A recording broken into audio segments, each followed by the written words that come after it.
everyone. Today I'm going to be ranking 16 debut death metal albums. I'm going to get this started right away. And number 16 I have Bolt Thrower and Battle There Is No Law.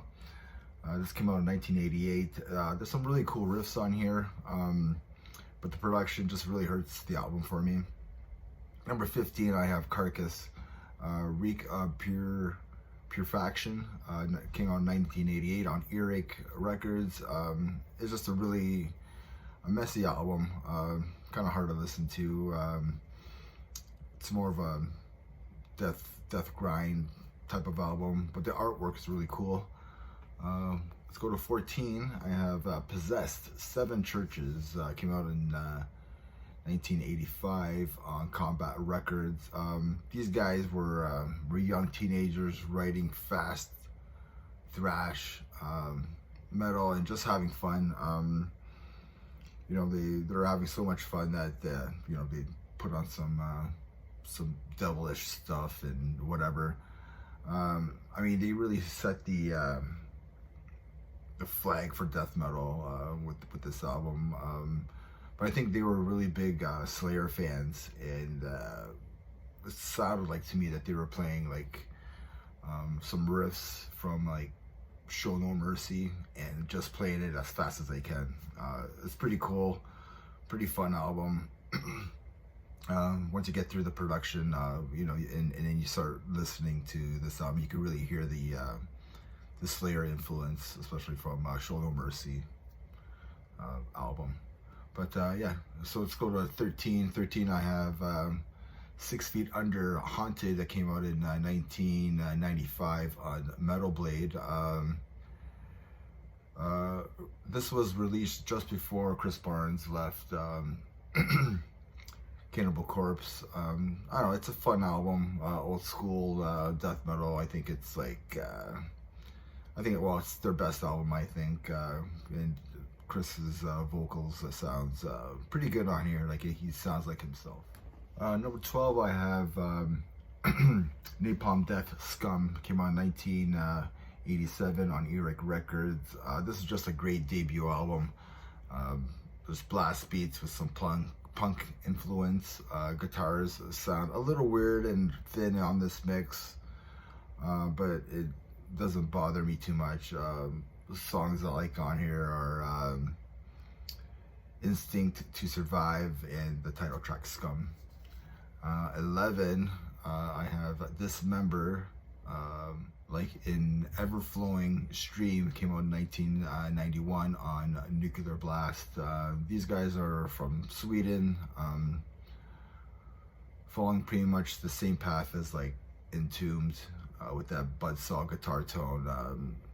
It's an alright album, I think. Let's move on to number 10. I have Petulance, Malleus Nothingcarium. I hope I pronounced that right. Came out in 1988 on Roadrunner Records. This Dutch death metal band. This debut album is just amazing, like death thrash. It reminds me of like Possessed beats like Dark Angel. But I like this way better than I do Possessed, especially this album. Just way tighter for me.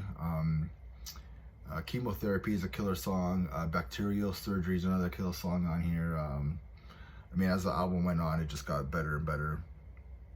Number 9, I have Suffocation, Effigy of the Forgotten. Came out in 1991 on Roadrunner Records. Yeah, this is a great brutal album. Not much of a big Suffocation fan either, but this is just a great debut album. Seeds of the Suffering is really good.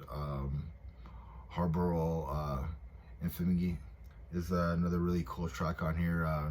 Again, this album, it got better as the album went on as well for me. Okay, number 8, I have Cryptopsy, Blasphemy Made Flesh from 1994.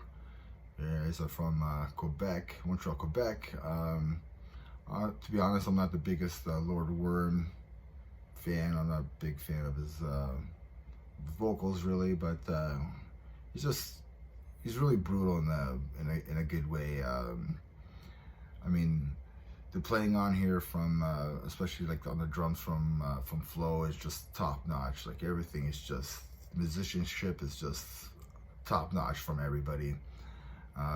This is a really good good listen for sure. I can't remember any of the songs because everything's just so crazy, but it really got my headbanging. There's a lot of crazy stuff on here, so if you like it crazy, check out this debut album from Cryptopsy. Number 7, I have Morbid Angel, Altar of Madness, came out on 1989 on Earache Records. This is just a pure death metal greatness. There are some elements of thrash on here. Probably my favorite, well, this is my favorite Morbid Angel album. I can hear hints of death on here. Trouble Ghouls is probably like my favorite track on this album. Number 6, I have DSi from 1990. That came out on Roadrunner Records. Just a fantastic debut album. It's fast, brutal. There's so many groove parts on this album as well. It's a fun listen, to be honest. I'm not the biggest DSi fan, but I do respect this debut. Yeah, number 5, I have Gore, Consider Dead. Came out at 1991 on Roadrunner Records again. Man, these guys signed a lot of death metal bands, a lot of awesome bands back in the day, and now they suck, but whatever. But yeah, they did sign Gore from Quebec as well, and just great guttural vocals, a great death metal album. Just incarnated a really good killer track, and Bodily Corrupted is just another killer track on here. Yeah, I really love those 2 songs on this album.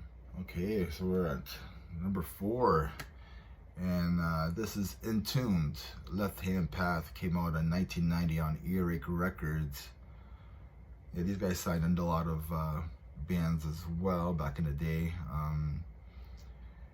I think like nobody knew what was going on in Sweden, so like, I mean, bands like Entombed and Dismembered and At the Gates, and you know, later In Flames and stuff like that. Like, this was going on. Like, I don't think anybody down here knew, like in Canada or in the States, that this was going on. But yeah, this guitar tone, the HM2 sound, you can hear it everywhere now in today's death metal.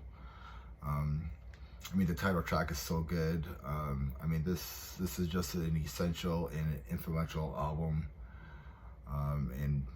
and band in general. I mean, bands like In Flames and Dark Tranquility look up to these guys, and this is just a fun album. And yeah, you can hear that guitar tone on any modern death metal album, pretty much. Number 3, I have Death, Screaming Bloody Gore from released on 1987 on Combat Records. Artwork is great, great vocals by Chuck, great songwriting, and just a great debut album.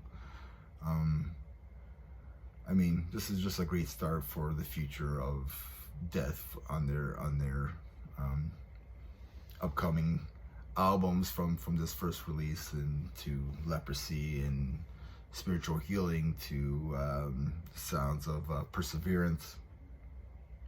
This is just a great pure death metal album. Probably my favorite song on here is Zombie Ritual. Just really catchy. Number 2, I have Cannibal Corpse, Eaten Back to Life, that came out in 1990 on Metal Blade. This is when Chris Barnes sounded really good on here. It's just a ripping album with some thrash metal elements to it. Killer songs around here like Edible Autopsy, Rotting Heads, and Skull Full of Maggots. Just crushing songs. And my number 1 is Obituary, Slowly Rerot, that came out in 1989 on what? Roadrunner Records. This was produced by Scott Burns. Yeah, this Florida death metal band helped pave the way for death metal. They are very influential to today's modern bands like Creeping Death, Frozen Soul, Enforced, and the list can go on of how many bands that these guys have influenced. Yeah, this is just a fantastic debut album with songs like Intoxicated, Gates of Hell, Blood Soaked, which is just a slow obituary groove sounding song. And John Tardy on vocals, like nobody sounds like that guy. Just an amazing sound to his voice. And yeah, so that's my 16 debut albums from death metal. Number one, yeah, is Obituary, Slowly Rerot, and hope you enjoyed this little video. Please like and subscribe to the channel. And I really want to hear your thoughts. Please let me know what you guys think, what your rankings are, and just take care, everyone, and metal never dies. Cheers.